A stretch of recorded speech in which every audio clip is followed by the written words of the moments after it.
News Radio 700 WLW. $61.50. That is the price of a barrel of sweet crude as of closing on Friday. And that is down dramatically from where it was, gosh, it wasn't that long ago. It was mid-70s, low 80s. I can remember checking these things when gas prices were well over $4 a gallon. Not that way here in Cincinnati anymore. I saw a gallon of unleaded regular yesterday at a Speedway for $2.73. So the price continues to go down, down, down. Donald Trump promised as he campaigned for president to drill, baby, drill. That's all we heard.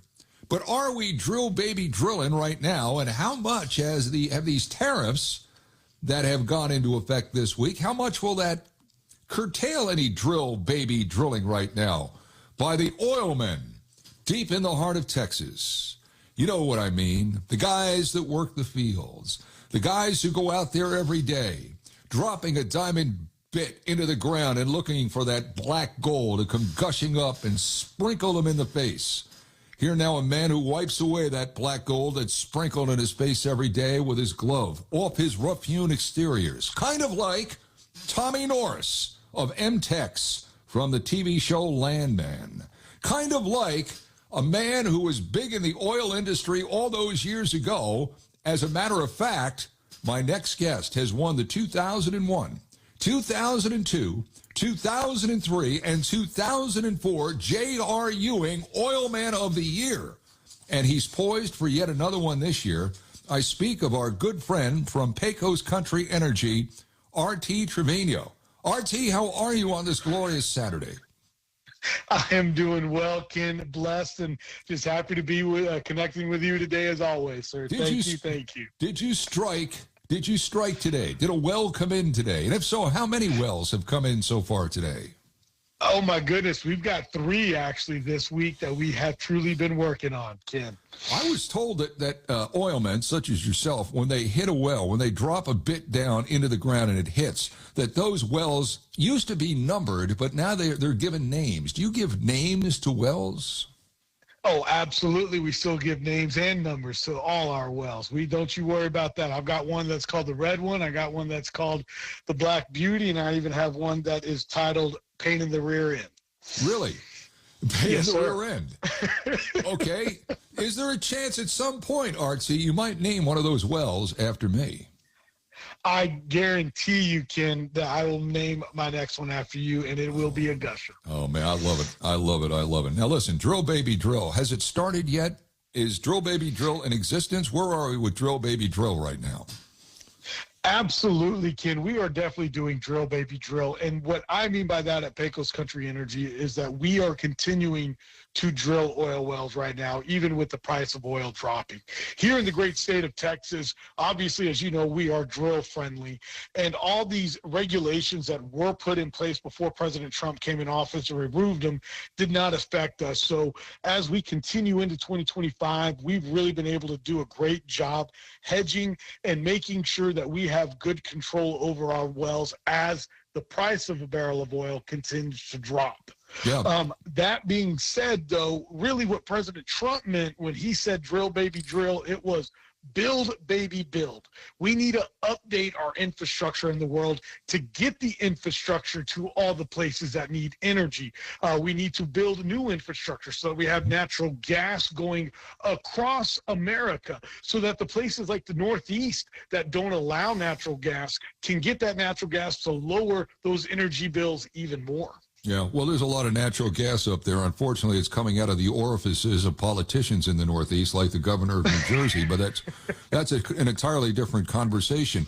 What this country needs, really, in all sincerity, are new refineries. We haven't built a refinery, to my knowledge, in over 50 years.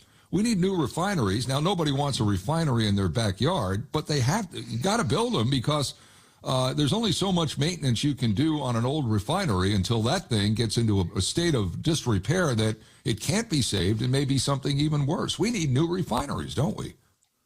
Oh, absolutely, Ken. If we could actually build an additional several refineries here in America, and more importantly, if we built them and they actually were able to handle the sweet crude that we produce in America, we would only head that much further to true energy independence.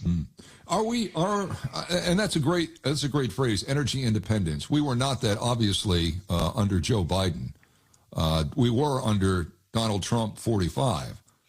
Are we energy independent now, or are we still reliant on other countries for oil, like Venezuela, for example? Well, that's a great question, Ken. And truth be told, and I'll give you the crude truth, we are still having to depend on OPEC and places like that. We are getting more and more further ahead to becoming energy independent, because when we are truly energy independent, we're energy strong, which means then we're energy secure, which then our national security is even that much more strong. Yeah, because number one, when you're energy independent, you have the ability to control prices. If you're not energy independent, your prices, and this was a leading cause, it probably was the leading cause of inflation under Biden, is we weren't energy independent. And we were going down the road to some sort of nonsense like electric vehicles, which I think most people would admit right now we were not prepared to go to those things exclusively. We're far away from being able to go to those things exclusively.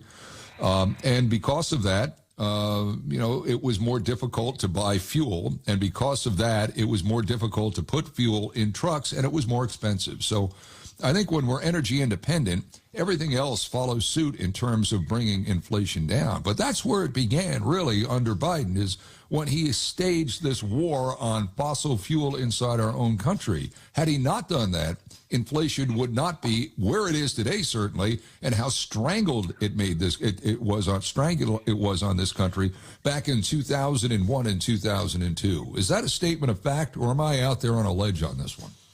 Well, I'm not, and I thank you for the awards in 2001 and 2002. So I'm not 100% knowledge on where we were, in the sense that I do know that you are absolutely right in the fact that President Biden put that stranglehold, and he, pert near single-handedly with his administration, created the inflation that we had. The moment we got to record-level inflation under President Biden, you didn't hear him once talk about killing the oil and gas industry, because President Trump knew before, and President Biden had to learn it, that energy is the only way to lower inflation. The more energy, the more production that we have in this great country that we live in lowers inflation. And that's what President Trump has already, and he already knew that. And that's why right now you're seeing inflation at ridiculously low numbers again, and why we are only continuing to produce more oil than ever before. The fact that we've seen the price drop that we have is just terrible. However, it's the fact that we had two tidal waves collide at the same time. RT, using a technical oil term there, pert near, which I believe is credited to Jock Ewing originally. Look, these prices are coming down at the pump around here. We tend to be a little bit higher than what they are, for example, where you live or out in some of the plain states, but nevertheless, they are coming down.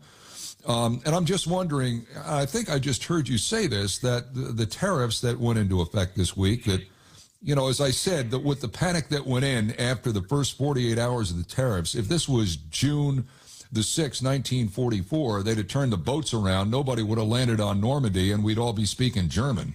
But are these tariffs, you don't think that they've had any effect whatsoever, or at least minimal effect so far on your industry? We have not felt it yet. If these tariffs truly come into play, which, as we know, he's done another halt on them, we'll see where it comes. We do get, unfortunately, a lot of steel these days from China, and President Trump knows that, and that's why he is hardest on China. I just got done doing a great interview with Dr. Ed Ireland, a TCU professor, who's got a doctorate in golly, I can't even talk, a doctorate economist, that it's like China has to rely on us. They are not who they are without the United States economy. And President Trump knows that. Now, if we can actually get lower prices on these tariffs down the road, meaning China removes their tariffs, that Chinese steel will actually be more affordable for us in the oil and gas industry, which then means at these $60 oil prices, we'll still be able to make a great profit. And most importantly, even though I love making my great profits, the United States citizens win because our economy will only continue to get stronger and stronger. No matter how you look at it, the lower the price of gasoline goes, lower the prices of everything else is going to happen.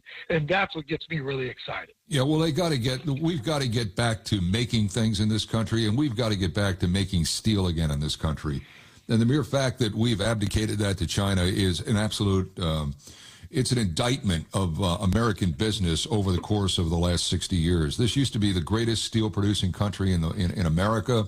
My God, you drive through Pittsburgh right now, and it's all office complex. Where did the mills go? Why did the mills shut down? Why did we let a country like China make all the steel, and now we've got to buy it from them? So, yeah, higher cost of steel from China directly affects your business. Absolutely it does. But you're telling me that your business is percolating right along, and I think Trump is going to do a deal with Xi. I don't think this thing is going to, continue on for the next 60, 90 days. I think, it doesn't benefit either country. China is a country of surplus. They need us, as you say. But what does it mean at the pump for us now looking ahead? Like I said, around here it's about $2.75. You can find it that low. Higher in other suburbs, the more affluent areas of the tri-state, you're going to pay a little bit more. But where do you see it going now? There's something called summer gas that always tends to jack the price up. Where do you see the price of a gallon of gasoline going right now, where it may be anywhere in this country? Up a lot? Stay the same, down a little bit? What do you say, RT? Well, great question. Ken, I'm seeing the price. It will be reciprocal on the price of a barrel of oil. We've dropped prices now, obviously, for almost 2 solid weeks. So I do expect the price of gasoline at the pump to continue to drop as the price of oil drops. Those prices always seem to follow about two weeks to 4 weeks after it hits the refinery.